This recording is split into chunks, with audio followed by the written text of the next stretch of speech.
বাবেরা নওজওয়ানেরা ভুল বুঝবেন না। আরে আল্লাহ নবী এই দিনের জন্য এমনও দিন গেছে তায়েফে জমিনে গিয়ে রাসূলুল্লাহ রক্তাক্ত হয়ে গেছে, অজ্ঞান হয়ে পড়ে গেছে। এ যুবকেরা রাসূলুল্লাহ শরীর থেকে রক্ত বেরিয়ে বেরিয়ে তায়েফে জমিনে পড়তে লেগেছে। রাসূলুল্লাহ জুতা নালায় শরীফখানা পর্যন্ত ভিজে গেছে, এত রক্ত বেরিয়েছে এই দিনের জন্য। তোমার মধ্যে যদি নবী পাকের প্রেম যারা পরিমাণ থাকে, তাহলে তোমার যদি চোখ দিয়ে পানি নাও বেরোয়, দিল তো তোমার কাঁদা দরকার। আরে আমি নবীর মাদ্রাসা যদি উপকার করতে না পারি, নবীর মাদ্রাসা দুশমন হব না। যারা নবীর মাদ্রাসাকে মিটাতে চাইছে তাদেরকে ভোট দেব না। আমি মাদ্রাসা যদি কোন রকম এক বস্তা সিমেন্টও যদি না দিতে পারি, মাদ্রাসা তৈরি করার কাজে যদি নাও আসি, কিন্তু কমসে কম আমার মাদ্রাসাকে যারা আইন তৈরি করে মিটিয়ে দিবার প্ল্যান করছে তাদেরকে একটা ভোট দিয়ে সহযোগিতা করব না। আমি যদি মসজিদের কোনো উপকারে না আসি, হালকা বয়স হয়তো মসজিদে যেতেও পারিনি, ঘরে নামাজ আদায় করে নিচ্ছি, বা কখনো কাজা হয়ে যাচ্ছে, এটা গুনাহ করে ফেলছি, কিন্তু আমার মধ্যে জানো এই খসলতটা না থাকে। যারা আইন তৈরি করেছে, ওয়াকফকে দখল করে মসজিদকে ভাঙছে, তাদেরকে শক্তিশালী করার জন্য ভোট দেব না। যারা ওই আইনকে মেনে নিয়েছে তাকে আমি শক্তিশালী করার জন্য ভোট দেব না। এই রকম তো দরদ আপনার মধ্যে থাকা দরকার।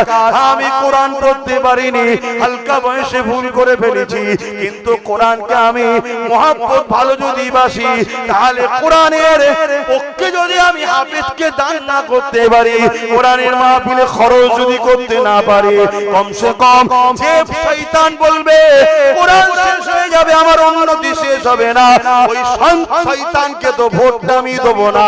কেননা ওই শয়তান আমার কোরআনের বিরুদ্ধে কথা বলেছে। এই যুবকেরা, তরুণীরা, বাবেরা, এই মনে রেখে দিবে, মরতে আব্বাসকেও হবে, মরতে তোমাদেরও হবে, কিন্তু মনে রেখে দিও কবরের জমিনে কাউকে পাবে না গো। কবরের জমিনে আল্লাহ পাক যখন দিয়ে দেবে, ওই কবরের জমিনে মুহাম্মদ রাসূলুল্লাহ আসবে। দুনিয়ায় যদি মুহাম্মদ রাসূলুল্লাহ দিনের ঝান্ডা ধরে আগিয়ে যেতে পারো, মুহাম্মদ রাসূলুল্লাহর মসজিদে মাদ্রাসার পক্ষে থাকো, মুহাম্মদ রাসূলুল্লাহ দিনের পক্ষে থাকো, মনে রেখে দিও ওই কবরের জমিনে মুহাম্মদ রাসূলুল্লাহ তোমার জন্য ফারিস্তাকে সুপারিশ করে দেবে। আর দুনিয়ার জমিনে তুমি 500,000-এর জন্য হারাম বিরিয়ানি, হারাম খাদ্য খাবার জন্য মসজিদ, মাদ্রাসা, কোরআনের দুশমনকে তুমি যদি ভোট দিয়ে শক্তিশালী করো, মনে রেখে দিও ওই কবরের জমিনে নবীর শাফাআতও পাবে না, পরকালও পাবে না। আর যাদের দলদাস হয়ে গেছো, এই শয়তান তো আগে থেকেই জাহান্নামে চলে যাবে, তোমাদের কাতারে তো পাওয়া যাবে না। এখনো সময় আছে, ভেবে চিন্তে কাজ করো। যদি ভেবে চিন্তে না কাজ করো, যতক্ষণ আজ বেঁচে আছো, বাকি কোনো কালকে নাম বাদ পড়ে যাবে। আল্লাহ নবী বলেছে, যখন দুনিয়া জমিনে মানুষেরা আল্লাহ পাকের জমিনের উপরে পাপাচারে লিপ্ত হয়ে যাবে, অন্যায় অত্যাচার জুলুমে লিপ্ত হয়ে যাবে, সমাজের বুকে সুদ ঘুষ বেড়ে যাবে, আমি রাসূলুল্লাহ জানিয়ে দিই, আল্লাহ পাক সমাজের উপরে এমন এমন ব্যাধি বিমার পাঠাবে, যে ব্যাধি বিমারের মেডিসিন তৈরি করতে পারবে না। যদিও রিসার্চ করতে করতে করতে 10-20 বছর পরে ব্যাধির যদি চিকিৎসা পেয়ে যায়, ওই ব্যাধির চিকিৎসা দিবার পাওয়ার পরে ওটাকে প্রয়োগ করার আগে নতুন করে আবার এক ধরনের বিমার এসে যাবে, ওই বিমার নিয়েও মানুষ আবার পেরেশানে পড়ে যাবে। আল্লাহ রাসূল বলে দিলেন, আখিরি জামানাতে ফিতনা মানুষের বাড়ি এইভাবে আসতে থাকবে, এইভাবে পড়তে থাকবে, যেমন আকাশের পানি মানুষের বাড়ির উপরে পড়ে।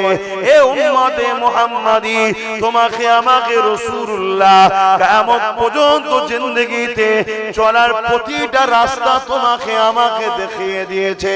বিপদে গেলে কোন রাস্তায় গেলে বিপদ হবে, কোন রাস্তায় গেলে কামিয়াবি হবে, সব রাস্তা রাসূলুল্লাহ দেখিয়ে জানিয়ে দিয়েছে যদি কামিয়াবি চাও রাসূলুল্লাহকে ফলো করো, যদি কামিয়াবি চাও রাসূলুল্লাহকে মডেল হিসাবে মেনে নাও, যদি কামিয়াবি চাও উসওয়াতুন হাসানা আল্লাহ যাকে উত্তম মডেল করেছে সেই রাসূলুল্লাহর গোলামি করো, নিজেকে গোলাম হিসাবে প্রমাণ দাও, দুনিয়ার লোক যেন বলে এটা রাসূলুল্লাহ দ্বীনের পাহারাদার।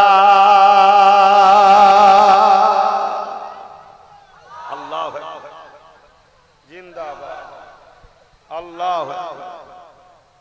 দুনিয়া যেন বলে এই যুবকটা তুই যাই করিস ভাই একে রাসূল থেকে সরাতে পারবি না, এ নবীর নাম যেখানে হবে সেখানে ছুটে চলে যাবে, একে খাইয়েও রাখা যায় না, পয়সা দিয়েও রাখা যায় না, ধুমকি চুমকি দিয়েও রাখা যায় না, এগুলো সব রাসূলের গোলাম। দুনিয়া যেন বলতে শুরু করে তবে তো তুমি কামিয়াবি, তবে তো তুমি কেনা।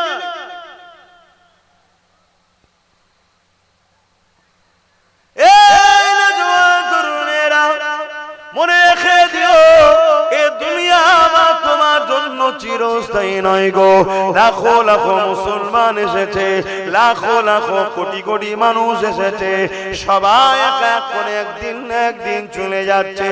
তুমি আমি আজ আছি, একদিন না একদিন তুমি আমিও চলে যাব।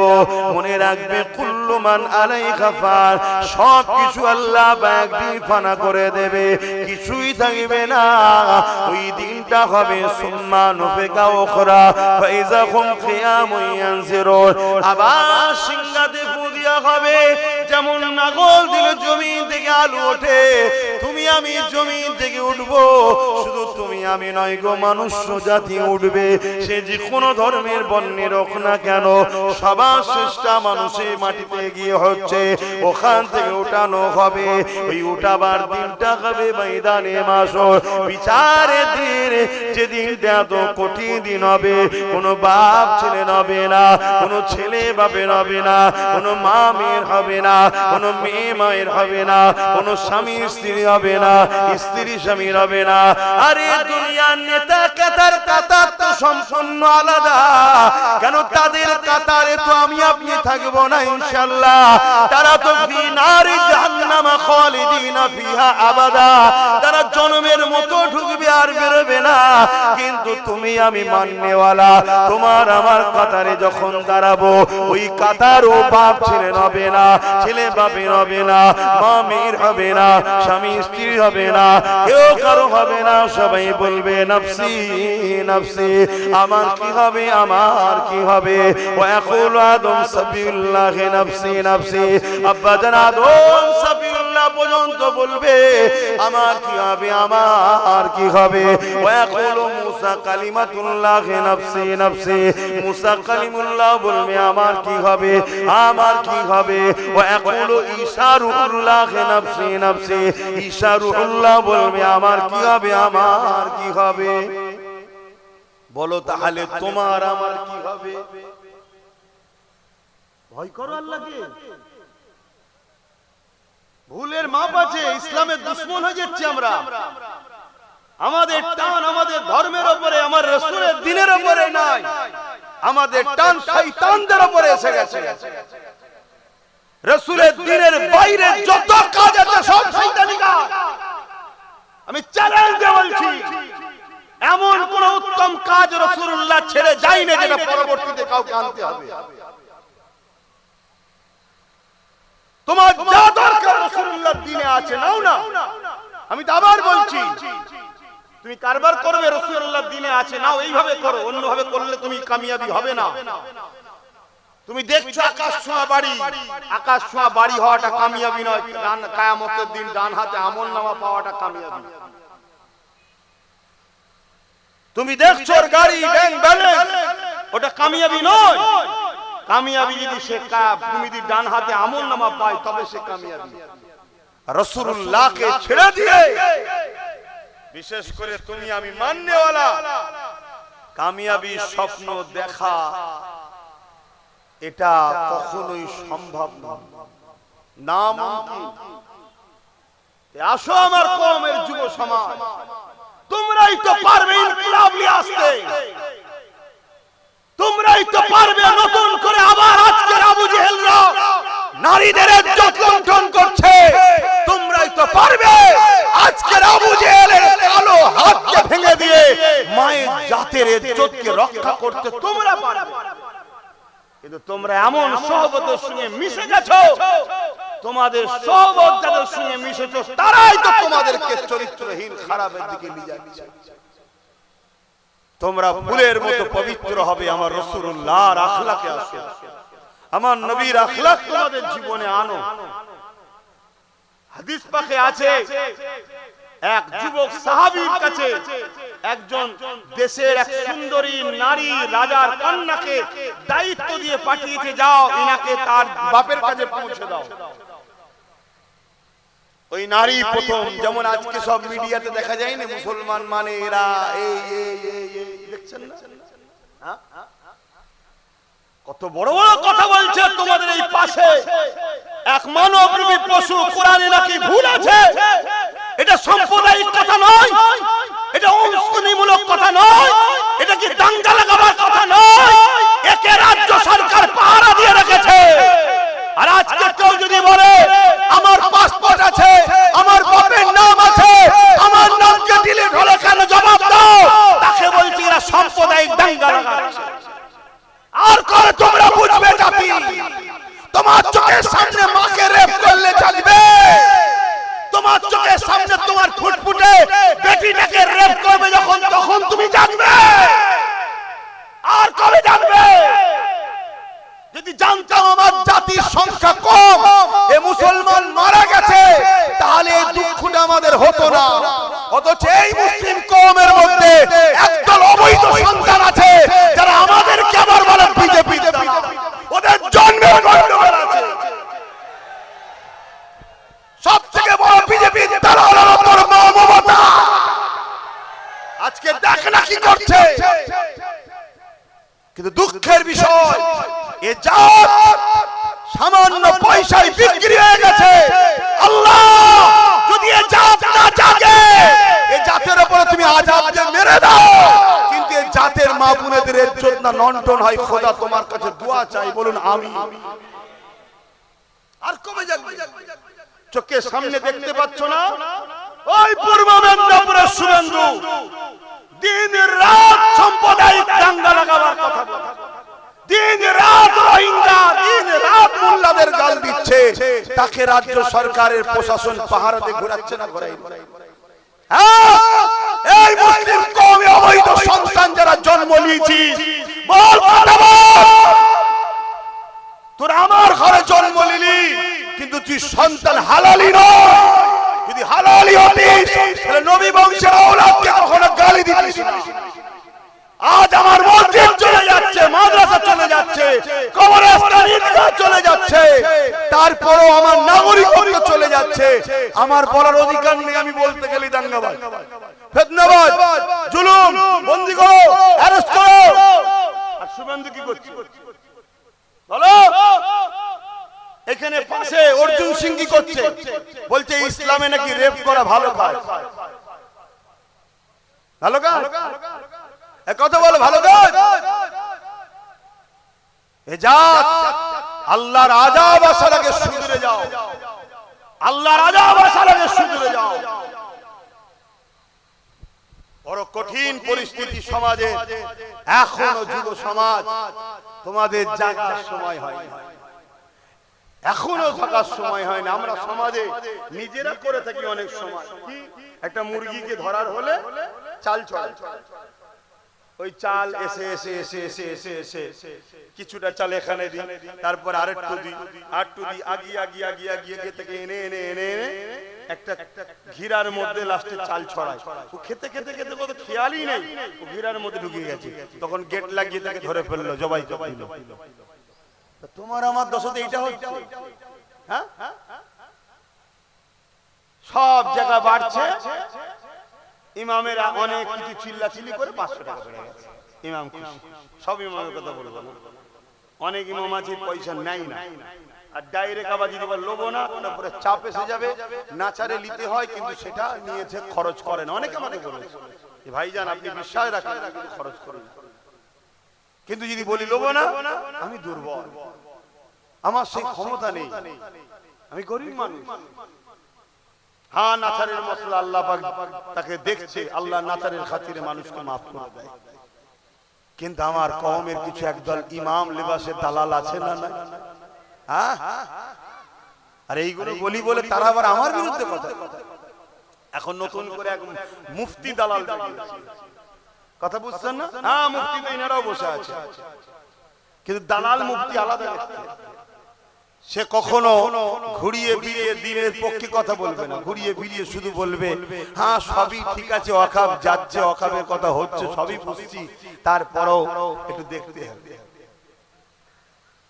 অসুবিধা হচ্ছে আপনাদের? এই যুবকরা অসুবিধা হচ্ছে। আজ আব্বাস সিদ্দিকী কথা বলছে, কাল আব্বাস সিদ্দিকী বলবে না, সাথে ধিৎকার এসে যাচ্ছে। কখনো কখনো মনে হচ্ছে যে আল্লাহ এদেরকে মেরে ফেলে, এদেরকে মেরে দাও, তুমি আযাব দিয়ে আসমান থেকে কিছু গজব দিয়ে মেরে দাও। ফালতু খালি জঞ্জালের মতো ভর্তি হয়ে পড়ে আছে, অপরের কাজে লাগছে, দিনের দুশমনদের কাজে লাগছে, দিনের তো কাজে লাগছে, মেরে দাও। কিন্তু কমসে কম এদের বাচ্চাগুলো, এদের মা বোনগুলোকে বেইজ্জতি করো না। কারণ আজ তোমাকে কেউ যদি 500 দেয়, 1000 দেয়, তুমি কি ভাবছো এর ওসুল করবে না? এই ওসুলটা কখনো তোমার মা, কখনো তোমার বোন, কখনো তোমার মসজিদ, কখনো তোমার মাদ্রাসা, কখনো তোমার দিনের উপর দিয়ে ওসুল করছে।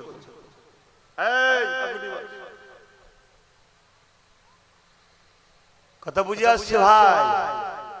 আহা, কত কষ্ট করেছে আমার রাসূলুল্লাহ এই দিনের জন্য। এই যে মসজিদে আজান, মসজিদ, মাদ্রাসা, এগুলো সব জঙ্গিদের আখড়া তো নাকি? এখানে সব সন্ত্রাস তৈরি হয় তো মসজিদে, মাদ্রাসা সব জঙ্গি তৈরি হয় তো নাকি? এটা তো বলছে।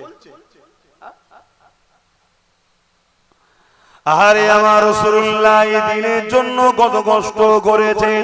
এই জমিনের উপরে যখন নারী দিয়াকে বাপেরাই চাইত পুঁতে দিত, আল্লাহ নবী তাদেরকে বুঝিয়েছে, তাদেরকে বুঝিয়েছে নারীগুলোকে চাইত পুঁতে দিও না, কেননা নারী যিনি সৃষ্টি করেছে তিনি পুত্র সন্তান দেয়, তিনি কন্যা সন্তান দেয়। নারীদেরকে অবহেলা করো না, নারীদেরকে চাইত পুঁতে দিও না। আল্লাহ রাসূল এইভাবে বুঝিয়েছে। এ যুবকেরা, তরুণেরা, অনেকে রাসূলুল্লাহর কথা শুনে বুঝে গেছে, তারা জুলুম বন্ধ করেছে, কিন্তু জালিম অত্যাচারী আবু জেহেল উতবা সাহেবরা দেখলো মুহাম্মদ রাসূলুল্লাহকে রুখতে হবে, কেন আমরা নারীকে ভোগের পাত্রী বানিয়ে দিয়েছি। মুহাম্মদ রাসূলুল্লাহ নারীদের মর্যাদা দিতে চাইছে, যদি মুহাম্মদ রাসূলুল্লাহকে রুকা না যায় তাহলে মানুষ আস্তে আস্তে জাগছে, নারী সমাজে মর্যাদা পেয়ে যাবে। আজ যেমন আমার ভারতবর্ষে এক কানা বাবা দেখলাম। কি বাবা বলবেন তো? কানা বাবা, এক চোখ কানা। সে কানা বলছে মেয়ে তো মজা করার জিনিস। শুনছেন আপনারা? শুনছেন না শোনেন? আমার কথায় রাগ হচ্ছে? আপনার রাগে তো যায় আসে না।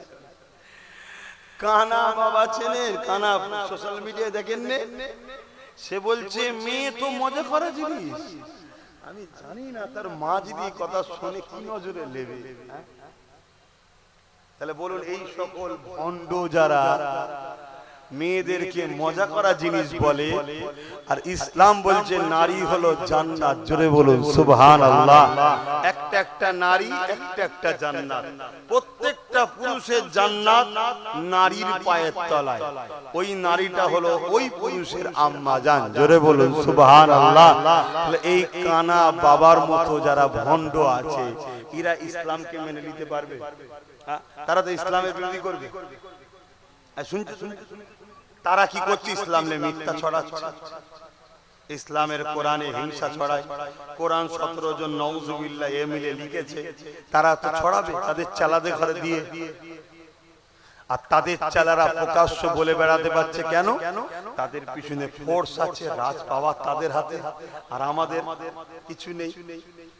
আমরা শুধু পাচেটে বেরিয়েছি, দালালি করেছি, চালাও। এজন্যই তারা বলতে পারছে।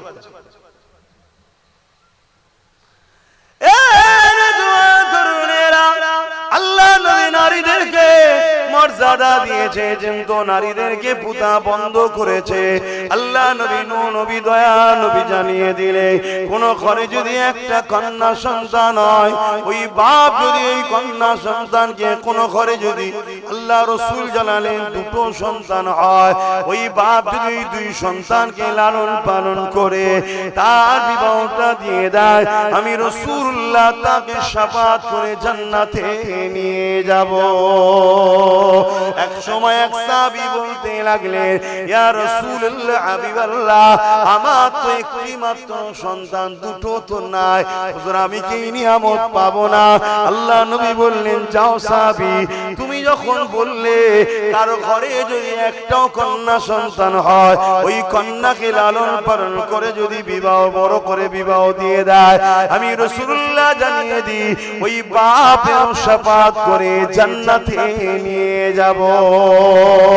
আল্লাহ নবী আরো জানান, এ আমার উম্মাত উম্মতিরা, আমি রাসূলুল্লাহ জানিয়ে দিলাম, কোন বাপের দাম্পত্য জীবনে যদি তিনটে কন্যা সন্তান হয়, ওই বাপ যদি তিনটে কন্যা সন্তানকে লালন পালনে স্নেহ মমতা দিয়ে বড় করে বিবাহ দিয়ে দেয়, আল্লাহ নবী দুটো আগুন তুলে দেখিয়েছে, যেমন পাশাপাশি ওই তিন বাবার যেমন করে তিন কন্যার বাবা আর আমি রাসূলুল্লাহ আল্লাহর জান্নাতে পাশাপাশি থাকিব। আরো জোরে বলুন সুবহান। নারীদের প্রকৃত মর্যাদা দিতে তো আমরাই পারি, কিন্তু আজ আমাদের দেশে আমাদের সমাজে নারীদের ইজ্জত আছে? কথা বলছে না তো। কারণ কি? আমাদের দোষ। কারণ আমাদেরকে যে জন্য আল্লাহ পাঠিয়েছিল সে কাজ ছেড়ে দিয়ে আমরা দালালির কাজে নেমেছি, পাচাটার কাজে বেরিয়েছি। আল্লাহ আমাদেরকে এই জমিনে পাঠিয়েছে খলিফা করে, প্রতিনিধিত্ব করার জন্য আমরা এসেছি। এই জমিনের উপরে অন্যায় মিটিয়ে ন্যায়কে প্রতিষ্ঠিত করা এটা ঈমানের দায়িত্ব। তা'মুরুনা বিল মারুফ ওয়া তানহাউনা আনিল মুনকার, অন্যায়কে মিটাও, ন্যায়কে প্রতিষ্ঠিত করো। এই যে কাজ আল্লাহ দিয়েছে তার জন্যই তো আমাদেরকে খায়রুল উম্মাহ করেছে। কুনতুম খায়রুল উম্মাহ উখরিজাত লিন-নাস তা'মুরুনা বিল মারুফ ওয়া তানহাউনা আনিল মুনকার, ন্যায়কে প্রতিষ্ঠিত করো, অন্যায়কে মিটাও। এজন্যই তো আমরা শ্রেষ্ঠ উম্মত। আজ আমরা ন্যায়কে মিটাই না, এই ন্যায়ের পক্ষে নেই, আমরা অন্যায়ের পক্ষে। তাহলে বলো আল্লাহ আমাদেরকে ছেড়ে দেবে? আল্লাহ বলেছে, যখন তোমরা আমাকে আমার হাবিবকে ছেড়ে দিয়ে যাদের দলদাস হবে আমি আল্লাহ তাদের হাতে তোমাদেরকে মিটাবো। সূরা বাকারার মধ্যে আল্লাহ বলেছে। আল্লাহ আমাদের উপরে জালিম বাদশাদের বসিয়ে দিয়েছে আমাদেরকে টাইট করার জন্য। এটা আমাদের পাওনা, এখনো সময় আছে। তওবা করো, ইস্তেগফার করো, ফিরে আসো, পরিবর্তন হও, আল্লাহকে ভয় করো, নবীকে প্যার করো, নবীর মডেলে জীবন গড়ো, নবীর আদর্শে জীবন গড়ো, নবীর সুন্নাহয় জীবন গড়ো। জিন্দেগীর প্রতিটা মুহূর্তে রাসূল ছাড়া অন্য কাউকে ফলো নয়। আসো, চেষ্টা তো করো। চেষ্টা করতে গিয়ে 100টা কাজ ধরুন বোঝাবার জন্য বলছি, চেষ্টা করতে গিয়ে 10টা হয়েছে, 90টা মিস হয়ে গেছে। কিন্তু ইচ্ছা করে মিস করেননি, চেষ্টা করেছিলেন করার হয়। যেমন ফজর বেলা নিয়ত করেছেন নামাজ পড়ব, কিন্তু ঘুমটা ভাঙেনি। এই তওবা আর কাজা নামাজ আদায় করলে মাফের একটা রাস্তা আছে। আর যদি আমরা ইচ্ছা করি ছেড়ে দিই তাহলে কি করে মাফ হয়? কথা মাথায় আমরা চেষ্টা করেছি, জুলুম করব না, কারো ক্ষতি করব না, কিন্তু ওই অইচ্ছাকৃত কখনো হয়ে গেছে, তার কাছে যদি ক্ষমা চেয়ে নি, সেদিন মাফ করে দেয়, আল্লাহ তো ক্ষমা করে দেবে। বাপেরা, নওজওয়ানেরা, তরুণেরা, এ নবী পাকের প্রেমিকেরা, আল্লাহ নবী জানিয়ে দিলেন, বাবারা শুনে রেখে দাও, জেনে রেখে দাও, ততক্ষণ পর্যন্ত তোমরা ঈমানদার হতে পারবে না। লা ইউমিনু আহাদুকুম হাত্তা কুনা হাব্বা ইলাইহি মিন ওয়ালিদিহি ওয়া ওয়ালাদিহি ওয়ান নাসি আজমাইন, ততক্ষণ পর্যন্ত তোমরা ঈমানদার হতে পারবে না যতক্ষণ পর্যন্ত তোমরা তোমাদের ধন দৌলত জমি জায়গা ঘর বাড়ি টাকা পয়সা বাপ মা এমনকি নিজে জানের থেকে আমি রাসূলুল্লাহকে বেশি আজিজ দামি না জানবে বেশি মহব্বত না করবে ততক্ষণ পর্যন্ত তোমরা ঈমানদার নয় আর যে ঈমানদার নয় তাকে আল্লাহ কেন সাহায্য করবে এই যুবকেরা তরুণেরা বাপেরা হযরতে ফারুক আযম রাদিয়াল্লাহু তাআলা ওই মজলিসে বসেছিলেন আল্লাহ নবী যখনই বললেন ততক্ষণ পর্যন্ত তোমরা ঈমানদার হতে পারবে না বাপ মা ধন দৌলত জমি জায়গা ঘর বাড়ি এমনকি নিজের জানের থেকে বেশি নয়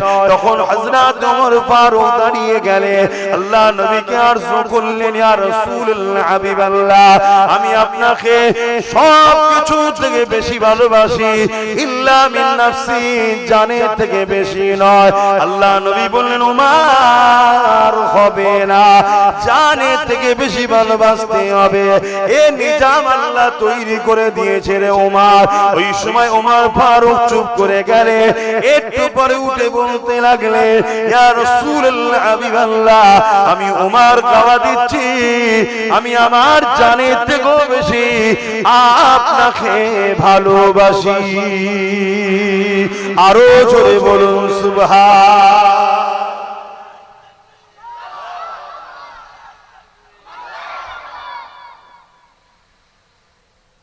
যারা আমার রাসূলুল্লাহকে ভালোবাসবে সে কখনো নবীর দুশমনের সঙ্গে হাত মিলাতে পারবে নবীর দুশমনের সঙ্গে কাঁধে কাঁধ মিলাতে পারবে নবীর দুশমনকে সহযোগিতা করতে পারবে একটা হলো বিনিময় আর একটা হলো মেহনত তার জন্য সহযোগিতা করা দুটো এক নয় আলাদা দুনিয়াদারিতে হিন্দু মুসলিম দলিত আদিবাসী সাঁওতাল বাগদি খ্রিস্টান মতুয়া শিখ পাঞ্জাবি সবাই মানুষ ভাই ভাই মিলেমিশে থাকবে সব আদমের সন্তান সব মা হাওয়ার ছেলে মেয়ে শুনছেন তো আজকে আমার কেউ কাজ করে দিয়েছে বিনিময়ে তাকে পয়সা দিয়েছি বা আমি কারো দোকান থেকে কিছু কিনেছি বিনিময়ে পয়সা দিয়েছি কেউ আমার থেকে কিছু মাল দিয়েছে বিনিময়ে পয়সা দিয়েছি এটা হলো বিনিময় এটা আলাদা জায়গা কেউ আমার উপকার করেছে বিনিময়ে আমি তার উপকার করেছি কেউ আমাকে হেল্প করেছে বিনিময়ে আমি তাকে হেল্প করেছি কেউ আমাকে এখানে প্রাধান্য দিয়েছে বিনিময়ে তার জায়গায় আমি তাকে প্রাধান্য দিয়েছি এটা বিনিময়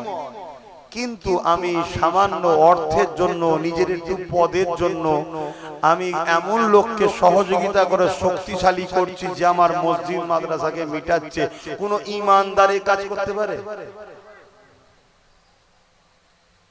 শুনছেন তো নাকি আর নবীর বিরুদ্ধে যে গিয়েছিল তার সম্বন্ধে কোরআনে আল্লাহ কোরআনে আয়াত নাজিল করেছে আমার এই মাওলানা ভাইরা আরো জানে ভালো নবী পাকের বিরোধী করেছিল ওয়ালিদ বিন মুগীরা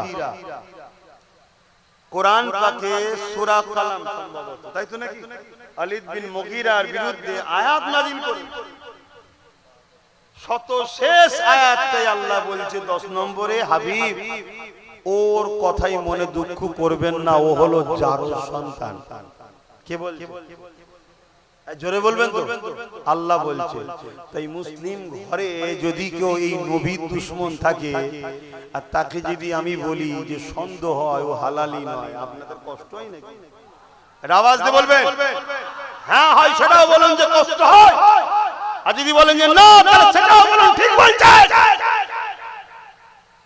আল্লাহর কোরআন যেখানে জানাচ্ছে আপনি আপত্তি করেন শুনছেন তো নাকি অত সহজ না বাপ রয়েছে বিদেশে 5 বছর এখানে সন্তান হচ্ছে কি ব্যাপার রে 5 বছর বাইরে সন্তান হচ্ছে কি ব্যাপার এরকম সন্তান আছে না না ওই সন্তানের দ্বারা দিনের কাজ হবে মনে হয় ওই সন্তানের দ্বারাই ওয়াকাব বাঁচবে মনে হয় ওই সন্তানের দ্বারাই ওয়াকাবের দুশমনদের পিছনে গিয়ে ঠিক ঠিক শুনছেন তো নাকি আর একটা কারণে সন্তান খারাপ হয়ে যায় সেটাও বলে দিয়ে যায় বাপ মা ভালো সন্তানও হালালি কিন্তু খাদ্য খেয়ে খেয়ে খেয়ে খেয়ে রক্ত হারাম হয়ে গেছে শুনছেন তো নাকি তার দ্বারাও দিনের কাজ হবে মনে হয় হ্যাঁ কেন নাপাক শরীর কখনো পাক জান্নাতে আর একটু সরাসরি দেন রে বাবা আব্বা জান একটু সরাসরি দেন রক্ত খারাপ, শরীরে রক্ত, অবৈধ টাকা, গরিবের টাকা, এতিমের টাকা, বিধবার টাকা, ধোকার টাকা, মিথ্যাবাজির টাকা, ফডের টাকা, চাকরি দিবার নামের টাকা, শুনছেন? চিটিংবাজি করা টাকা, তেরপল বিক্রি করা, চাল বিক্রি করা, এসব হয় না? ঘরের কাটমানি টাকা। রক্ত ঠিক থাকবে? রক্ত হয়তো জন্ম ঠিক আছে, কিন্তু রক্ত খাদ্য যে যে যে যে গন্ডগোল। এর দ্বারা দিনের উপকার হবে? আমার অজে কি আপনাদের অসুবিধা হচ্ছে? আমি যে কোনো বলছি বা বড় পাওয়ারের সাথেই বলছি, কথা বুঝলেন? বাপেরা মনে রেখে দেবেন, ইতিহাসের ইতিহাস, ইসলামের ইতিহাস গাওয়া দিচ্ছে। যুগে যুগে যুগে ইসলামের সব থেকে বড় ক্ষতি যারা করেছে, তারা ইসলামের লেবাসে, ইসলামের ঘরে জন্ম নিয়ে, ইসলামের ঘরে সন্তান দাবি করে, সামান্য অর্থের জন্য, পদের জন্য ইসলাম বিদ্বেষীদের সঙ্গে হাত মিলিয়ে ভেতর থেকে গাদ্দারি ধোঁকা দিয়ে ইসলামের সব থেকে বড় ক্ষতি করেছে।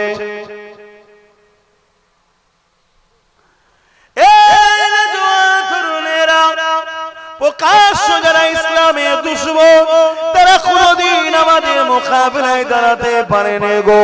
উদাহরণস্বরূপ বদরকে দেখো, বদর একদিকে 1000-এর উপরে জালিম প্রকাশ্য দুশমন, অপর দিকে এমন করে 313 জন আমার রাসূলুল্লাহ সাথী রয়েছে। 313 জনের হাত খালি, তাদের হাতে না তরোয়াল আছে, না তীর আছে, না ঢাল বল্লম আছে। 1000-এর উপরে প্রকাশ্য দুশমন যারা, তাদের হাতে তীর তরোয়াল রয়েছে, এমন করে বল্লম রয়েছে। কিন্তু রেজাল্টটা কি হলো?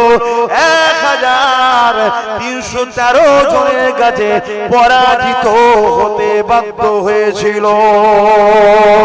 কেননা 313 জনের কাছে কিছু নাই তো কি হয়েছে? 313 জন বলেছিল, তরোয়াল ছিল আবু জেহেল বাহিনীর দিকে, অস্ত্র ছিল আবু জেহেল বাহিনীর দিকে, তেমন করে বললাম তীর ছিল আবু জেহেল বাহিনীর দিকে। সংখ্যা ছিল তাদের বেশি, আমাদের দিকে কিছু ছিল না, ঠিকই কথা, কিন্তু আমাদের দিকে এমন এক পাওয়ার ছিল, ওই পাওয়ারটা তাদের দিকে ছিল না।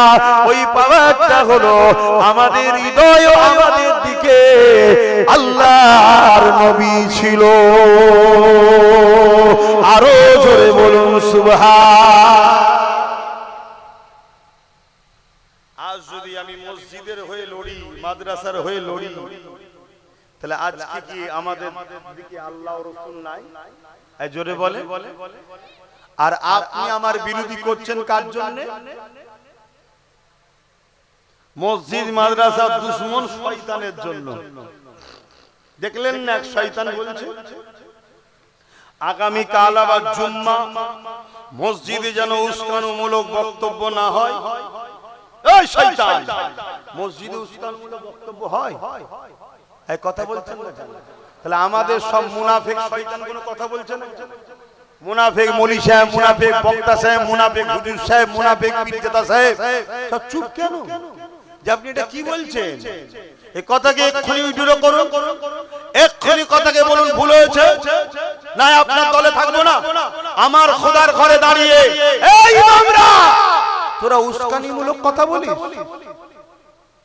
ইসলাম তোদেরকে শিখিয়েছে উস্কানিমূলক কথা বলার কথা? ইসলাম তোদেরকে শিখিয়েছে না আল্লাহ শিখিয়েছে যে আল্লাহর ঘরে দাঁড়িয়ে উস্কানিমূলক বক্তব্য দিবি? আমি জানি না। এরপরে কোন ইমাম এই মসজিদ বিদ্বেষী শয়তানের চাটুকারি করবে কি আমার জানা নয়। তবে যদি কেউ করে, ওই শয়তানের চাটুকারি ইমামের পিছনে নামাজ হতে পারে না, কারণ এর দ্বারা স্বাধীন নয়, আর যে স্বাধীন নয় তার পিছনে নামাজও নয়। মুফতিরা বসে আছে, যদি ভুল ফতোয়া হয় বলে এই কথা শুনছেন? আমার ধর্মটাকে শেষ করার চক্রান্ত হচ্ছে না? এবার তো মসজিদগুলো টার্গেট আছে, মসজিদের মধ্যে বলবে ক্যাম্প হবে, ইমাম কি বক্তব্য দেয় শোনা হবে। কেন? উস্কানিমূলক বক্তব্য হয়। এই শুনছেন কোন দিকে নিয়ে যাচ্ছে? আপনাদের তো হুঁশ নাই, আপনাদের তো হুঁশ 1000 টাকাটা যদি 2000 হয়ে যায় ব্যাস। আর বিশেষ করে আমার আম্মা বোনেরা আরো 100 টাকা পেয়েছে, আল্লাহু আকবার, যেন জান্নাতের সার্টিফিকেট পেয়ে গেছে। হ্যাঁ, আর অথচ সবথেকে নাম বেশি বাদ মায়েদের। একটা জায়গায় দেখছি শয়তান বলছে হাত তুলে দেখাও তো কার কার নাম নেই, দেখি সব হাত তুলে দিয়েছে। কি হবে? হ্যাঁ, শুনছেন আমার কথা খারাপ লাগছে নাকি? খুব যদি খারাপ লাগে তাহলে দুটো রাস্তা আছে, এক আমায় নিয়ে আসবেন না, আর নাই আসবেন না, যেমন অনেকে আসে। আমি বাপ আল্লাহর সৃষ্টি, আল্লাহর নবীর গোলাম, কথা শুনছেন? ও পৃথিবীর বাকি কাউকে আমি চারানা দানা দানা ও কি করবি না, সর্বোচ্চ মেরে ফেলবি, তাই তো নাকি? ও যেদিন মরণ যেদিন আছে সেদিনই হবে, একদিন আগেও পারবি না, একদিন পরেও পারবি না। ও নিয়ে কখনো টেনশন করিনি মরণ নিয়ে। কেন? রাসূলুল্লাহ বলে আখিরি জামানে আমার উম্মত মার খাবে, কারণ হলো মৃত্যুকে ভয় করবে, আল্লাহকে নয়। তা মৃত্যুর ভয় করলে মার খেতে হবে, যেমন আজকে মার খেতে হচ্ছে আমার জাতকে। দ্বিতীয় নম্বর, রাসূলুল্লাহ বললেন লুবি হবে। ব্যক্তিগত জীবনের জন্য কখনো আমি ভাবি না যে আমার কি হবে, খাওয়া কি হবে, থাকবো কি, ঘর কি হবে, এসব ভাবি না। ও আমার আল্লাহ আছে। হ্যাঁ, আমি একটু হাত টাত পাতি, লোককে বুঝাই, 1000 বার বুঝাই, ওটা আমার জন্য নয়। আমার সমাজের এতিম, গরিব, অসহায়, গরিব দুঃখী মানুষদের পড়াশোনার জন্য মাদ্রাসা বলুন, নলেজ সিটি করছি, তার জন্য লোককে বুঝায়। আমার কি দরকার? আল্লাহ আমাকে এমন একটা ঘরে এমন একটা রক্তে দিয়ে পাঠিয়েছে, আর আলহামদুলিল্লাহ শুধু ঘর রক্ত বলবো না, এখন ঘর রক্ত সব বিগড়ে যাচ্ছে। আমি সেই লাইনে আছি আলহামদুলিল্লাহ। আমার দাদা হুজুরের নকশা কদম, 5 হুজুরের নকশা কদমে আল্লাহ যেন মরণ পর্যন্ত থাকার তৌফিক দেন, বলুন আল্লাহুম্মা আমিন। নবীর দুশমনকে, নবীর বিরোধীকে, নবীকে যে কষ্ট দেয়, নবীকে যে আঘাত দেয়, তার সম্বন্ধে আল্লাহ কোরআনে বলেছে যারও সন্তান। তা আমিও যদি মসজিদ মাদ্রাসা নবীর দুশমন, নবীর দ্বীনকে যারা ক্ষতি করে, নবীর দ্বীনকে, নবীকে যারা আঘাত দেয়, তাদেরকে যদি যারও সন্তান বলি, আপনাদের কষ্ট হবে? একটু হ্যাঁ কি না বলেন। কষ্ট হলে জানবেন আপনারও কিছু সমস্যা নেই তো। কেন ওই কাতারে যাচ্ছেন কেন? কথা মাথায় ঢুকছে? আমি স্পষ্ট কথা বলা, যে হঠাৎ করে আপনার কষ্ট হচ্ছে কেন? চোরকে ধরার জন্য পুলিশ এসছে, সবাই ছুটছে, আরে তুই ছুটছিস কেন? বলছে না, আমি 5 বছর আগে কলা চুরি করেছিলাম, সেই কেস নয় তো। তুই? বলছে আমি একটা পকেট মেরেছিলাম। তুই? বলছে জুতো পেলিয়েছিলাম। তো মানে যারা যারা ছুটছে কোনো না কিছু তাহলে ব্যাপার আছে। আমার কথায় যদি রেগে যায়, জানতে হবে কিছু গন্ডগোল। আমি তো সবাইকে বলছি নাকি? বাবেরা, নওজওয়ানেরা ভুল বুঝবেন না। আরে আল্লাহ নবী এই দিনের জন্য এমন দিন গেছে, তাইফে জমিনে গিয়ে রাসূলুল্লাহ রক্তাক্ত হয়ে গেছে, অজ্ঞান হয়ে পড়ে গেছে। এ যুবকেরা, রাসূলুল্লাহ শরীর থেকে রক্ত বেরিয়ে বেরিয়ে তাইফে জমিনে পড়তে লেগেছে। রাসূলুল্লাহ জুতা নালায় শরীফখানা পর্যন্ত ভিজে গেছে। এত রক্ত বেরিয়েছে এই দিনের জন্য। তোমার মধ্যে যদি নবী পাকের প্রেম যারা পরিমাণ থাকে, তাহলে তোমার যদি চোখ দিয়ে পানি নাও বেরোয়, দিল তো তোমার কাঁদা দরকার। আরে আমি নবীর মাদ্রাসা যদি উপকার করতে না পারি, নবীর মাদ্রাসা দুশমন হব না। যারা নবীর মাদ্রাসাকে মিটাতে চাইছে, তাদেরকে ভোট দেবো না। আমি মাদ্রাসা যদি কোন রকম 1 বস্তা সিমেন্টও যদি না দিতে পারি, মাদ্রাসা তৈরি করার কাজে যদি নাও আসি, কিন্তু কমসে কম আমার মাদ্রাসাকে যারা আইন তৈরি করে মিটিয়ে দিবার প্ল্যান করছে, তাদেরকে একটা ভোট দিয়ে সহযোগিতা করব না। আমি যদি মসজিদের কোনো উপকারে না আসি, হালকা বয়স হয়তো মসজিদে যেতেও পারিনি, ঘরে নামাজ আদায় করে নিচ্ছি, বা কখনো কাজা হয়ে যাচ্ছে, এটা গুনাহ করে ফেলছি, কিন্তু আমার মধ্যে জানো এই খসলতটা না থাকে। যারা আইন তৈরি করেছে, ওয়াকফকে দখল করে মসজিদকে ভাঙছে, তাদেরকে শক্তিশালী করার জন্য ভোট দেব না। যারা ওই আইনকে মেনে নিয়েছে, তাকে আমি শক্তিশালী করার জন্য ভোট দেবো না, এই রকম তো দরদ আপনার মধ্যে থাকা দরকার। আমি কোরআন পড়তে পারিনি, হালকা বয়সে ভুল করে ফেলেছি, কিন্তু কোরআনকে আমি মহব্বত ভালো যদি বাসি, তাহলে কোরআনের পক্ষে যদি আমি হাফেজকে দান না করতে পারি, কোরআনের মাহফিলে খরচ যদি করতে না পারি, কমসে কম যে শয়তান বলবে কোরআন শেষ হয়ে যাবে, আমার উন্নতি শেষ হবে না, ওই শয়তানকে তো ভোটটা আমি দেবো না। কেন নয়, শয়তান আমার কোরআনের বিরুদ্ধে কথা বলেছে। এই যুবকেরা, তরুণীরা, বাপেরা, এই মনে রেখে দিবে, মরতে আব্বাসকেও হবে, মরতে তোমাদেরও হবে, কিন্তু মনে রেখে দিও কবরের জমিনে কাউকে পাবে না গো।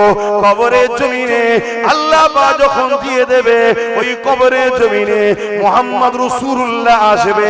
দুনিয়ায় যদি মুহাম্মদ রাসূলুল্লাহ দ্বীনের ঝান্ডা ধরে আগিয়ে যেতে পারো, মুহাম্মদ রাসূলুল্লাহর মসজিদে মাদ্রাসার পক্ষে থাকো, মুহাম্মদ রাসূলুল্লাহ দ্বীনের পক্ষে থাকো, মনে রেখে দিও ওই কবরের জমিনে মুহাম্মদ রাসূলুল্লাহ তোমার জন্য ফারিস্তাকে সুপারিশ করে দেবে। আর দুনিয়া জমিনে তুমি 500,000-এর জন্য হারাম বিরিয়ানি, হারাম খাদ্য খাবার জন্য মসজিদ, মাদ্রাসা, কোরআনের দুশমনকে তুমি যদি ভোট দিয়ে শক্তিশালী করো, মনে রেখে দিও ওই কবরের জমিনে নবীর শাফাআতও পাবে না, পরকালও পাবে না। আর যাদের দলদাস হয়ে গেছো, এই শয়তান তো আগে থেকেই জাহান্নামে চলে যাবে, তোমাদের কাতারে তো পাওয়া যাবে না। এখনো সময় আছে, ভেবে চিন্তে কাজ করো। যদি ভেবে চিন্তে না কাজ করো, যতক্ষণ আজ বেঁচে আছো, বাকি কোনো কালকে নাম বাদ পড়ে যাবে। শুনছেন তো? অসুবিধা হচ্ছে? 2022-এ বলেছিল একটা ছেলেরই গলা পাওয়া যাচ্ছে, আপনাদের মধ্যে গায়ে লাগছে না? তাহলে এই বাচ্চারই গলা পাচ্ছে, আপনাদের পাওয়া যাচ্ছে না কেন? হ্যাঁ কি না বলুন, অসুবিধা হচ্ছে? সেই এর গলাটাই পাওয়া যাচ্ছে, হ্যাঁ এর গলাটাই পাওয়া যাচ্ছে, আপনাদের সবার গলা কি একাই চেপে দিচ্ছে? আল্লাহ তোকে বড় হলে যেন দিনের মুজাহিদ, দিনের জন্য লড়াই করার, ওয়াজ করার তৌফিক দিক। বলুন আমিন, বলুন আল্লাহুম্মা, বলেন আপনারা। ঠিক বলছি তো নাকি? তো ভাইরা আমার মনে রাখবে, আজ উদাহরণ হিসাবে বলছি, উদাহরণ, এই মুফতি সাহেবের একটা দল আছে, এই মুফতি সাহেবের একটা দল আছে, আমি যদি ইনার পক্ষে দাঁড়াই, ইনি বাজার, আর ইনার পক্ষে দাঁড়াই, ইনি বাজার, তাই তো নাকি? তাহলে আল্লাহ ও রাসূলের বিরুদ্ধে যখন আমরা গিয়ে দ্বীনের দুশমনদের পক্ষে দাঁড়াবো, আল্লাহ ও রাসূল বাজার হবে না? হবে না? তাহলে আমি লড়াইটা করছি, যেটাই বলি, ভোট বলি আর সাপোর্ট বলি আর যেভাবেই বলি, আল্লাহ ও রাসূলের বিরুদ্ধে বলছি না, আল্লাহ ও রাসূলের দুশমনদের বিরুদ্ধে বলছি। তাহলে আল্লাহ ও রাসূলের দুশমনদের বিরোধী করছি, কিন্তু এই কথার জন্য আমার বিরোধী যারা করছে, তারা কার জন্য আমার বিরোধী করছে? তারা ওই যারা আল্লাহ ও রাসূলের দুশমন, তাদের পক্ষে দাঁড়িয়ে তো বিরোধী করছে। আল্লাহ রাসূল বলছেন, মান আহাব্বা লিল্লাহ ওয়া আবগাদা লিল্লাহ ওয়া আতা লিল্লাহ ওয়া মানআ লিল্লাহ ফাকাদ ইসতাকমালাল ঈমান। ভালোবাসবেন আল্লাহর জন্য, দুশমনি করবেন আল্লাহর জন্য, বন্ধুত্ব করবেন আল্লাহর জন্য, বিচ্ছেদ হবেন আল্লাহর জন্য। তাহলে আমি ভালোবাসবো কার জন্য? দুশমনি করব কার জন্য? বিচ্ছেদ হব কার জন্য? আত্মীয়তা হবে কার জন্য? তুই বাবা বেশি আর চিল্লাস না, এদেরকে একটু নেকি নিতে দে বাপ, তোর গলা বসে যাবে। কার জন্য গো? সবটা কার জন্য? শাহাদাত আকল তুলে বলুন কার জন্য? জবান খুলে দিয়ে বলুন কার জন্য? আল্লাহর জন্য। তাহলে আজ আমি লড়ছি, মসজিদ কার ঘর, মাদ্রাসা কার ঘর, নবী পাকের বলা হয়, ওটাও তো আল্লাহরই জন্য, ঠিক তো নাকি? হ্যাঁ, কবরস্থান আমরা থাকবো ঠিকই, কিন্তু ওটাও তো আল্লাহর নিজামের জন্য। তাহলে ঈদগাহ আল্লাহর জন্য। সেই জায়গায় আজকে যে আমি মসজিদ, মাদ্রাসা, ওয়াকফ, দ্বীনের দুশমনদের বিরুদ্ধে লড়ছি, এই লড়াইটা আল্লাহর জন্য করছি। মান আহাব্বা লিল্লাহ, আল্লাহর ভালোবাসাই করেছি। কিন্তু এর রিঅ্যাকশনে যারা যারা আমার বিরোধী করছো, তুমি কার জন্য লড়ছো? না, আমার ওই জাহান্নামীর জন্য লড়ছি, আমার ওই শয়তানের জন্য লড়ছি, তাই তো নাকি? হ্যাঁ, যারা তোমার দিনকে মিটাচ্ছে, সামান্য পদ দিয়েছে, হুজুর সাহেবের হুঁশ হারিয়ে গেছে, সামান্য পদ দিয়েছে, মুফতি সাহেবের মাথা হারিয়ে গেছে, সামান্য পদ দিয়েছে, মলি সাহেব দিশেহারা হয়ে গেছে। ইতিহাস শোনো, কারবালার মাঠেতে ইমামে হোসাইন পাক হুজুরকে শহীদ করার জন্য, ধরার জন্য 25,000 লোক এজিদ বাহিনী থেকে এসেছিল। ওই 25,000-এর মধ্যে 13,000 ছিল আলেম, মুফতি, মুহাফিজ। কত ছিল? 13,000। আজকের হাফেজ দেখে অজ্ঞান হয়ে গেলে হবে না, এজিদি না হোসাইনি দেখতে হবে। মুসলমান তো সবাই রে বাবা, শুনছেন তো? বাজারে গেলে দেখছেন সব কটা গরু ন্যাস তুলে দেখতে হয়, এড়ে না বেড়ে, শুনছেন তো নাকি? হ্যাঁ, তো মুসলমান তো সব রে বাবা। এ নামাজ তো 73 দলেই থাকবে, রোজা তো 73 দলেই থাকবে, হজ তো 73 দলেই থাকবে, দান খায়রাত তো 73 দলেই থাকবে, সব থাকবে। কিন্তু মনে রেখে দিও, এরা হোসাইনি না এজিদি দেখতে হবে না, মুফতি দেখলে হবে, মাওলানা দেখলে হবে, হুজুর দেখলে হবে, পীরজাদা দেখলে হবে, আগে দেখতে হবে এ হোসাইনি না এজিদি। সেদিন হোসাইন ছিল না এর পক্ষে, গরিবের পক্ষে, ইনসাফের পক্ষে, মানবতার পক্ষে, নবী মুহাম্মদ রাসূলুল্লাহ দ্বীনের পক্ষে। আর এজিদ ছিল শরাবের পক্ষে, নেশার পক্ষে, চরিত্রহীনতার পক্ষে, জুলুমের পক্ষে, প্রজাদেরকে লুটার পক্ষে, মানুষকে অত্যাচার করার পক্ষে ছিল এজিদ। আজকের দিনেও যদি কোনো শাসক জুলুম করে, অত্যাচার করে, মানুষের উপরে মিথ্যা কেস দেয়, মানুষকে মারে, মামলা দেয়, মানুষের অধিকারকে কেড়ে নেয়, নেশাগ্রস্ত বানাতে চায়, মানুষেরকে পেরেশানে ফেলতে চায়, সে তো আজকের দিনের এজিদ। আর সেই এজিদদের বিরুদ্ধে যে আলেম উলামারা লড়বে, তারা তো আজকের দিনের হোসাইনি গোলাম। জোরে বলুন সুবহানাল্লাহ, আরো জোরে বলুন সুবহানাল্লাহ। আরে বয়সে গিয়ে লাভ নাই, অনেকে বয়সে যাচ্ছে, বয়সে আমি মুরব্বি, আমার বাপ মুরব্বি। আরে রাখ তোর মুরব্বি, বয়সে গিয়ে লাভ নাই। বয়স হলে চুল দাড়ি পাকে, অন্য কিছু হয় না। কি পাকে? চুল দাড়ি পাকে। ইমামে আজমকে জিজ্ঞেস করা হয়েছিল যে আপনার দাড়ির দাম বেশি না ছাগলের দাড়ির দাম বেশি? কি আছে তো নাকি? কি গো মাওলানা সাহেব বলবেন, আপনার দাড়ির দাম বেশি না ছাগলের দাড়ির দাম বেশি? ইমামে আজম বলছে, মা এই প্রশ্নের জবাব পরে দাও। হুজুর ইন্তেকাল হয়ে গেল, জবাব দেওয়া হয় না, হুজুরের লাশ নিয়ে যাচ্ছে। অমুসলিম মহিলা ছিল, জিজ্ঞেস করছে এটা কার লাশ? বলছে ইমামে আজম আবু হানিফা। মহিলা বলছে কোথায় নিয়ে যাচ্ছ? না ইন্তেকাল করছে, লাশ নিয়ে যাচ্ছে। বলছে মুসলমান কখনো ওয়াদা খেলাফ করতে পারে না। দেখুন এটা অমুসলিম কি বলছে, মুসলমান কখনো ওয়াদা খেলাফ। উনি বলেছিলেন, একটা প্রশ্ন করেছিলেন, উত্তর দেবো না দিয়ে চলে যাচ্ছে, মানে মুসলমান ওয়াদা খেলাফ করতে পারে না। রাখো রাখো, উনি ওয়াদা খেলাফ করতে পারে না, ওয়াদা পালন করবে। তা জিজ্ঞেস করছে, বুড়ি মা জিজ্ঞেস করে, এই ইমাম তোমরা তো মুসলমান, তোমাদের নবী কখন ওয়াদা খেলাফ করেনি, তোমাদের নবী শিখিয়েছে, তা আমার প্রশ্নের উত্তর দিলে না কেন? তখন এই লাশ থেকে আওয়াজ আসছে, জোরে বলুন সুবহানাল্লাহ। হায় রে হায় রে হায় রে। এই বডির মধ্যে যখন রুটা থাকে তখন জিন্দা বলা হয়, রু বেরিয়ে গেলে বলা হয় লাশ, মরা। আল্লাহ রূহকে আবার পাঠিয়ে দিয়েছে, যাও আমার আবু হানিফা কথা বলবে, নুমান বিন সাবিত কথা বলবে।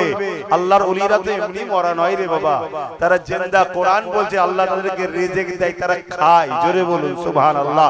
ওদিকে আমি এখন যাচ্ছি না, যেটা বলছি, ইমামে আজম বলছে, মা আমার দাড়ির দাম অনেক বেশি। জোরে বলুন সুবহানাল্লাহ।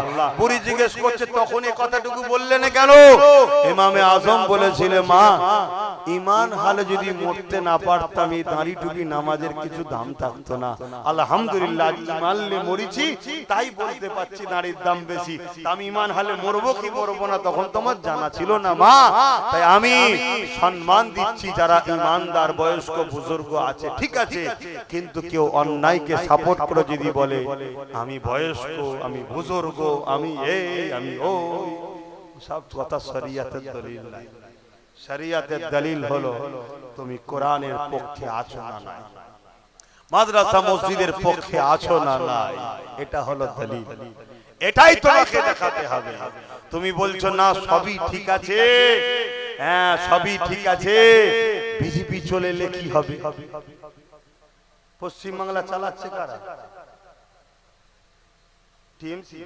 ও তো শুধু একটা আলাদা জার্সি লাগিয়েছে মোল্লাগুলোকে বোকা বানাবে বলে। বোকা পাড়ায় সেই চুনকে দই বলে বিক্রি করা না, এই বোকা মুসলমানগুলোকে একটা বোকা বানাবে বলে একটা শুধু স্যাম্পল দিয়েছে টিএমসি। আদৌ চালাচ্ছে তো বিজেপি। এতদিন 15 বছর চালাচ্ছে কারা? বিজেপি। যার নাম এলটিডি তার নামে আল্ট্রাটেক।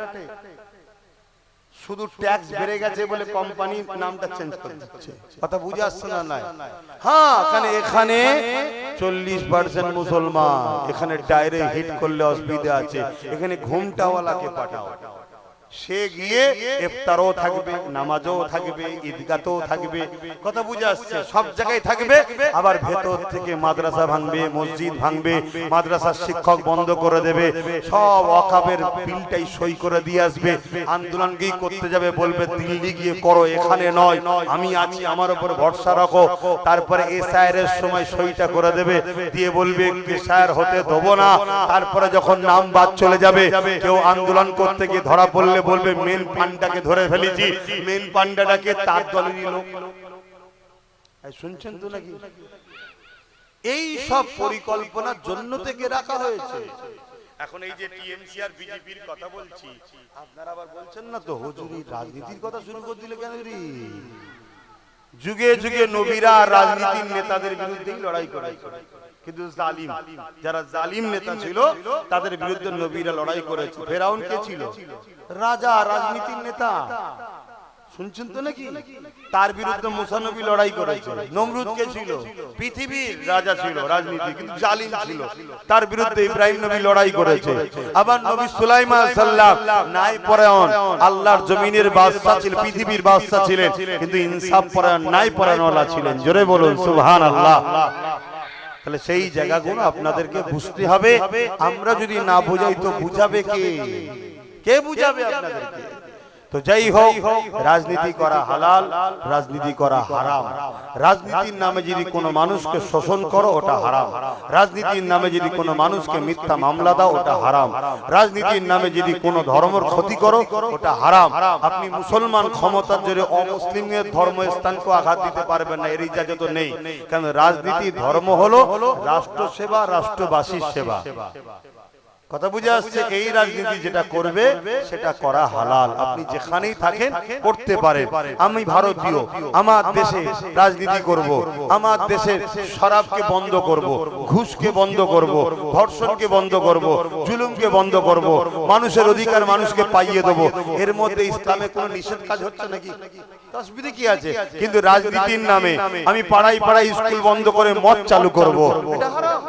আর এই হারামকে যারা সাপোর্ট করে অবশ্যই তারা ওদের দলভুক্ত জাহান্নামী। শুনছেন? আমি রাজনীতির নামে গরিব দুঃখীকে তার যে অধিকার সেই অধিকারটা দেবো, তা না করে আমি রাজনীতির ক্ষমতায় মানুষকে শোষণ করব, মানুষের অধিকার না দিয়ে মানুষের সম্পদকে শোষণ করব। একদিক দিয়ে 1000 টাকা দেবো, 1500 টাকা দেবো, আর যুবক তেল নিয়ে যেই রাস্তায় বেরিয়েছে অমনি পুলিশ পাঠিয়ে বলবো ওর কাছে 3000 ফাইন কর। শুনছো তো নাকি? খুব খুশি ছেলেরা, গুটকা খাওয়ার পয়সা পেয়ে গেছে। দুপা যেতে না যেতেই দাঁড় করিয়েছে। কি খবর স্যার? হেলমেট নেই কেন রে? দে 1000। বুট নেই কেন রে? 500 দে। লাইটটা মার দেখি, ডিপারটা এত হাইট কেন রে? 500 দে। 2000। কাগজ, ধোঁয়ার কাগজটা গন্ডগোল। ব্যাস দে, আরো 1000। ব্যাস এমনি তো 3000 হয়ে গেল। আগে আরো আছে।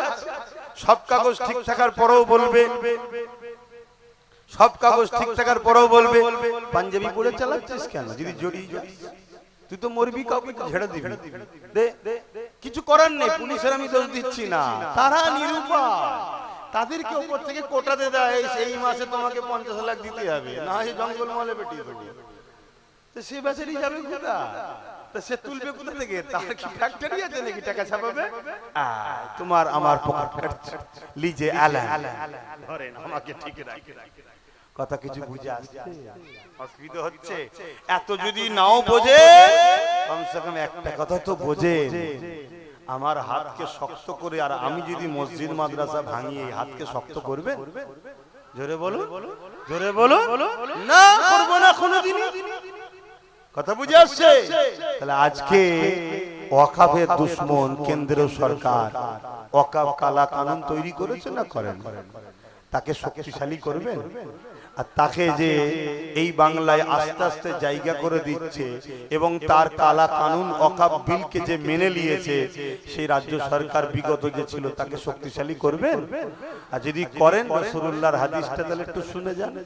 আল্লাহ নবী বললেন যে অন্যায় জালিমকে, জুলুমকারীকে, জালিমকে জানার পরও যে মুসলমান, মিশকাত শরীফের হাদিস, তাকে শক্তিশালী করার জন্য সাথ দেবে, ওই মুসলমান ইসলাম থেকে বেরিয়ে যাবে। শুনছেন?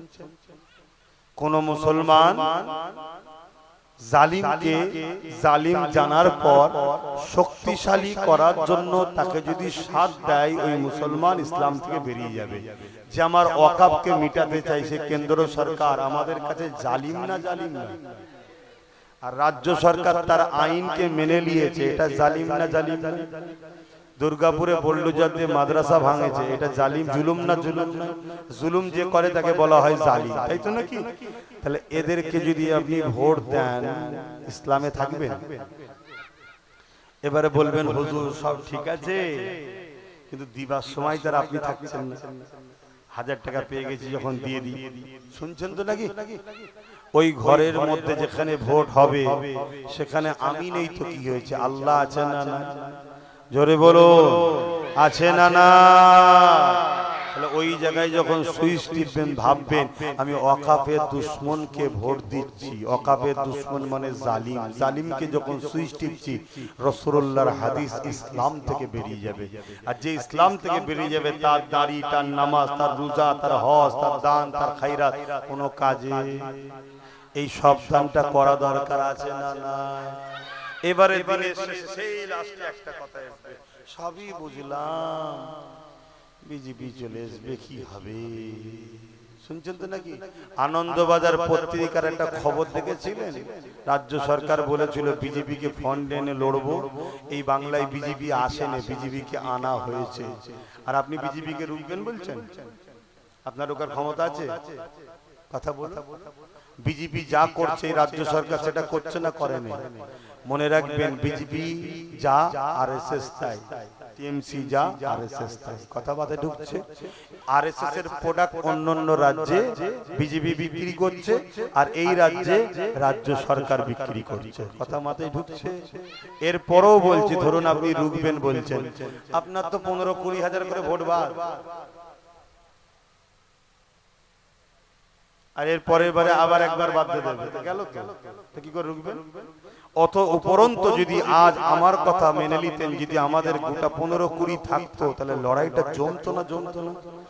একটাই লড়াই সারা বাংলা করছে, তার সাথে আরো গোটা 15-20 থাকতো, লড়াই জমতো না? জমতো না?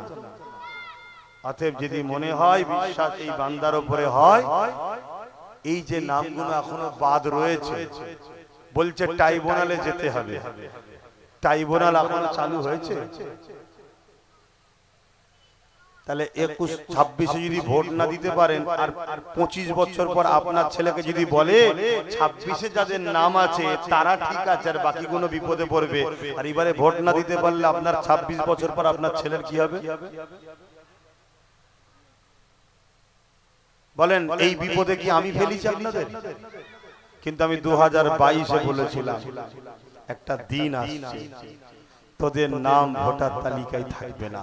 শুনেছেন কে কে? একটু হাত তুলে দেখেন। হ্যাঁ, সবাই শুনেছেন। শুনেছেন বলি হয়তো পরিবর্তন হয়েছে। এগুলো শুনিয়ে ক্ষতি করছি? এই বাংলায় এত চিল্লে চিল্লে বুঝিয়ে ক্ষতি করেছি নাকি আপনাদের? তা এখনো সময় আছে। আল্লাহ চাইলে ইনশাআল্লাহ ও তো বেরোবে। ওর সাথে যদি আরো অনেক কটা আল্লাহ দেয়, তাহলে ওর জন্য এই যাদের নাম এখনো ওঠেনি, এদের সাথে যদি কোনো ধোঁকা হয়, লড়াই করার শক্তি একটা পাওয়া যাবে না? যাবে না? বাস আজকে বলছে আমি ডিটেনশন ক্যাম্পে যেতে দেবো না বলছে তো নাকি? এর আগে কি বলেছিল?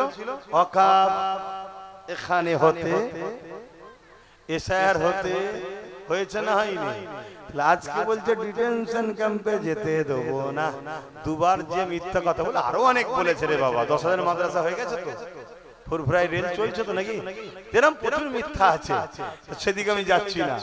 তার কথাই যদি বিশ্বাস করে পড়েন তো আমার কিছু করার নেই। কেন আমি সোজাসুজি কথা ভাই, আপনার দরকার 1000 টাকা, আমার কাছে যদি থাকে তবে তো আমি দেবো। আপনার দরকার 1 গ্লাস পানি পিপাসা, আমার কাছে থাকে তো দেবো। আপনার দরকার হেল্প, আমার কাছে যদি পাওয়ার থাকে তো দেবো। আপনার হেল্প করতে গেলে আপনি পাওয়ার দিচ্ছেন অন্যজনকে, আর আমার কাছে সাহায্য চাইলে আমার কাছে যদি না থাকে আমি কত দেবো? হ্যাঁ, একটা ছিল সারা বাংলা জুড়ে লড়ছে, ওয়াকফকে বাঁচাবার জন্য কেস করেছে, এসআইআরকে যাতে মানুষ বিপদে না পড়ে এসআইআরের বিরুদ্ধেও কেস করেছে, যাতে জুলুম না হয়। আজকে দিনও কেস চালাচ্ছে। কথা বুঝে আসছে? আগামী দিন যতগুলো মুর্শিদাবাদ থেকে আমার বাড়িতে লোক আসছে, বীরভূম থেকে লোক আসছে, কি খবর না আমার নাম ডিলিট হয়ে গেছে। একদিন কোথা ঘুমোচ্ছিলেন? বলছে না বিচারাধীন ছিল, ভাবছিলাম যদি হয়ে যায় আজকে এসেছে। আমি ঠিক আছে, এসেছেন যখন আপনাকে আমরা লিগ্যাল সহযোগিতা করব। আমরা তো আর হাত গুটিয়ে মারপিট করবো না। মারপিট করা কি উচিত হবে? কেন? একটা বিচার ব্যবস্থার কাছে চলে গেছে, সেটা উচিত হবে না। আমি করব, লিগ্যাল আপনাকে ব্যবস্থা দেবো, তাকে লিজে অফিসে কথা বলালাম। এরকম চতুর্দিক দিয়ে আসছে। কিন্তু আমার বক্তব্য হচ্ছে, যদি কোনো চক্রান্ত থাকে, কি চক্রান্ত সেটা পিছনে চলছে না, যদি কোনো চক্রান্ত থাকে মুসলমানদের ক্ষতি করব, তাহলে আমার হাতে যদি লড়াই করার পাওয়ার না থাকে, আমি আপনার জন্য লড়াই করব কি করে? এটা আপনাকে বুঝতে হবে। সেই জায়গায় আপনাকে খেয়াল রাখতে হবে। তো যাই হোক, আপনারা নিশ্চয়ই শুনছেন চারিদিকে এই এসআইআর এর আন্দোলন করতে গিয়ে অশান্তি হচ্ছে, তাই তো নাকি? আমি যাদের নাম তালিকাতে ডিলিট হয়েছে তাদের উদ্দেশ্য করে বলবো, আন্দোলন করতে হবে। আন্দোলন করুন, আন্দোলনের পক্ষে আমি। কিন্তু আন্দোলনের নামে দুটো কাজ যেন না হয়। নাম্বার 1, সাধারণ মানুষের কোনো ক্ষতি যেন কষ্ট না হয়। নাম্বার 2, দেশ বিরোধী কোনো কাজ যেন না হয়, দেশের সম্পদের যেন ক্ষতি না হয়। কথা বুঝে আসছে? পাশাপাশি আরেকটা যোগ করব, সেটা হলো এটাই, যখন কোন আইনে কোনো জিনিস চলে যায় সেটাকে আইনের অস্ত্র দিয়ে কাটতে হবে। লোয়ার কোর্ট আপনার সাথে বেইনসাফি করেছে, আপনি হাইকোর্ট যান, হাইকোর্ট বেইনসাফি করেছে, আপনি সুপ্রিম কোর্ট যান। কিন্তু তা বলে এটা নয় আপনি বিচারপতিদের সঙ্গে ঝগড়া লেগে যাবেন, এটা উচিত হবে না। এটাও আপনাকে জানিয়ে রাখি, আরো 11টা 12টা রাজ্যে এসআইআর হচ্ছে। কোন রাজ্যে এই সমস্যা নাই যেটা বাংলায় সমস্যা হচ্ছে। আপনি খবর রাখুন দুনিয়া, অন্যান্য রাজ্যের এসআইআর নির্বাচন কমিশনার সে সমাধান করে দিয়ে কিছু মৃত লোক, এটা লোক ওটা লোক যা বাদ গেছে। আমি জানি নির্বাচন কমিশনারও কারো ইশারায় চলছে, আমি মানি। বিহারে যেমন এসআইআর হলো, জিতার পরে নাম যাদের বাদ ছিল সব তুলে দিল। শুনছেন তো নাকি? ওটা জিতার একটা পরিকল্পনা, জিতার একটা পরিকল্পনা। কেন নাম যদি থাকে ভোট দেবে আমার বিরুদ্ধে, এর নামগুলো বাদ দিয়ে দাও, তাহলে না থাকবে বাঁশ, না থাকবে বাঁশুরি, না আমার বিরুদ্ধে ভোট দিতে পারবে, আমি সুসুর করে চলে আসব। কিন্তু তারপরে নামগুলো বিহারে কিন্তু সব তুলে দিয়েছে। কিন্তু আমার রাজ্যে একমাত্র ব্যতিক্রম, যেটা নির্বাচন কমিশনের হাত থেকে কেড়ে নিয়ে বিচারপতির হাতে চলে গেছে। আর এই বিচারপতির হাতে তোলার পিছনে যার অবদান আছে, শত শেষে সব ঝামেলা মিটে যাবার পর কালো কোট পরে যিনি সুপ্রিম কোর্টে গেছিলেন, খেয়াল করে দেখুন, তারপরেই তো বললে এটা বিচারপতি দ্বারা হবে। যদি বিচারপতির হাতে না থেকে নির্বাচন কমিশনের হাতে যদি থাকতো, তাহলে তো আমরা সবাই আন্দোলন করতে পারতাম যে আপনি কি করে ভোট ঘোষণা করছেন, আপনি দায়িত্বশীল হয়ে আপনার নাগরিক এখন ভোটের তালিকায় নাম ওটা ক্লিয়ার হয়নি, আপনি ভোট ঘোষণা করলেন কি করে? আগে নাম ঠিক করুন তারপরে ভোট। আর বিচারপতির হাতে চলে যাওয়া মানে বিচারপতি বলছে ভোট ঘোষণা তো আমার কাজ নয়, আমাকে দিয়েছে, আমার টাইম মতো দেখবো, যাকে সন্দেহে বাদ দেবো, যাকে মনে হবে রাখবো, ছন্দওয়ালারা পরে কোর্টে যাবে, বিচার হবে। যদি কোর্টের জজেরা তখন আবার বসে ট্রাইব্যুনালে বসে, যদি বলে এ নাগরিক, নাম উঠবে। আর যদি বলে নাগরিক নয়, কি করবে আল্লাহ ভালো জানে, আমি এখন বলতে পারছি না। কিন্তু আমার তো কাজ নয়। নির্বাচনকে বাঁচালো কে? নির্বাচন কমিশনকে বাঁচালো কে? কথা বুঝে আসছে? সব গটাপ কেস। তাই আন্দোলন করুন, আন্দোলন যেন হিংসায় রূপ না নেয়। আন্দোলনের মধ্যে শোনেন, আরেকটা কথা বলে দেয়, আন্দোলনের মধ্যে কিছু লোককে ঢুকিয়ে দেওয়া হচ্ছে। যাদেরকে ঢোকানো হচ্ছে উদ্দেশ্য আন্দোলন যাতে করতে না পারে, এই ভিড়টাই অশান্তি লাগিয়ে দাও। যেমন আপনারা খবর পাচ্ছেন কিছু কিছু জায়গায় আন্দোলন শান্তভাবে হচ্ছিল, তার মধ্যে ভিড় ঢুকে গিয়ে অশান্তি করেছে। আর সেই অশান্তির পরে নিরীহ নিরীহ লোকগুলোকে টার্গেট করে ধরো। কথা বুঝে আসছে? সেই টার্গেট করে ধরো। যেমন স্পষ্ট কথা বলছি, একজন শাহজাহান কাদেরী সাহেব নামে একজন মৌলানা সাহেব, বেচারি সে তার ব্যাংকের কাগজের সমস্যা হয়েছিল, সমাধান করে ঘরে ফিরছে, দেখছে রোডে আন্দোলন হচ্ছে। আন্দোলন হলে আপনারা কি করেন? বাইরে বেরিয়ে দেখেন তো? বাইরে বেরিয়ে দেখেন কোথায়? আন্দোলনের বীজখানে না ভিড় পিছন দিকে? পিছন দিকে দাঁড়িয়ে দেখছে, পিছন দিকে দাঁড়িয়ে সে বেচারি দেখছে, কিন্তু তাকে টার্গেট করে তুলে দেওয়া হলো। অথচ ওই আন্দোলনে যারা বক্তব্য দিচ্ছে তাদেরকে কিন্তু তোলা হলো না। কেন? তারা তো ফিতনাটা লাগালো যাতে আন্দোলনে করার জন্য কেউ না নামতে পারে। কি প্ল্যান চলছে দেখছেন? কিন্তু এই সব কিছু প্ল্যান কখনো আপনারা রুখতে পারবেন না যতক্ষণ পর্যন্ত না আপনাদের হাতে রাজ পাওয়ার থাকবে। একদম ওপেন কথা বলে যাচ্ছে, আপনাদের সন্তানের মতো, ভাইয়ের মতো মানেন, তাই বুঝাচ্ছি। যতক্ষণ না থাকবে মনে রাখবেন, যাদের হাতে দিয়েছেন ওরা কেউ আপনাদের নয়, শুধুমাত্র তেজপাতার মতো আপনাদেরকে ব্যবহার করছে। তাই আমার কথা এই জায়গায় শেষ। আগামী দিন ভোট আসছে, সুইচটা টিপার সময় ভাববেন আপনার বাচ্চার ভবিষ্যৎ। তাও যদি ভাবার সময় না থাকে, আপনি কবরে কি হবে, ইসলামে থাকবেন না বেরিয়ে যাবেন, এটা ভেবে ওয়াকাফের দুশমনকে যেন ভোটটা দেবেন না। এটুকু বলার অধিকার আছে তো নাকি? এই ওয়াকাফ আমার মসজিদ মাদ্রাসার দুশমনকে ভোট দেবেন এটা বলবো না দেবেন না, কোনটা বলবো? এটুকু বলার অধিকার আছে না? নাই না? হুজুর আবার কি বলছে রে বাবা, ভোট দিবার কথা বলছে আর বলছে। আরে এটা হুজুর তো বলবে। তোমার ভোট যদি দিয়ে আর ওয়াকাফের দুশমন শক্তিশালী হয়, তাহলে আমার মসজিদ মাদ্রাসা ঈদগাহ তো ভেঙে ফেলবে, ঠিক না বেটি? তখন আবার কে আন্দোলন করতে নামবে? আর আন্দোলন করতে নামলে তো পিটিয়ে ছাল তুলে ফেলবে। কেন? সব ওদের হাতে পাওয়া, তোমার হাতে নেই। অতএব সুযোগ যখন কাজে আছে, চেষ্টা করো নবী বংশের আওলাদ নওশাদ সিদ্দিকীকে এর জন্য দোয়া করো, চেষ্টা করো তার সাথীগুলো যদি কামিয়াবি হয় তাহলে তোমাদের কাজে লাগবে। কেন? ওকে টিউনিং করার জন্য আমার হাতে ক্ষমতা আছে, অন্য জায়গায় নেই। আমার উপরে বিশ্বাস আছে। মসজিদ মাদ্রাসার ক্ষতি করবো নাকি? হ্যাঁ, এটুকু মাথায় রেখে দিও। যাক, অনেক কথা বলে ফেললাম। কে কে মনে কষ্ট পেলেন আসেন একটু সালাম দিয়া নবী।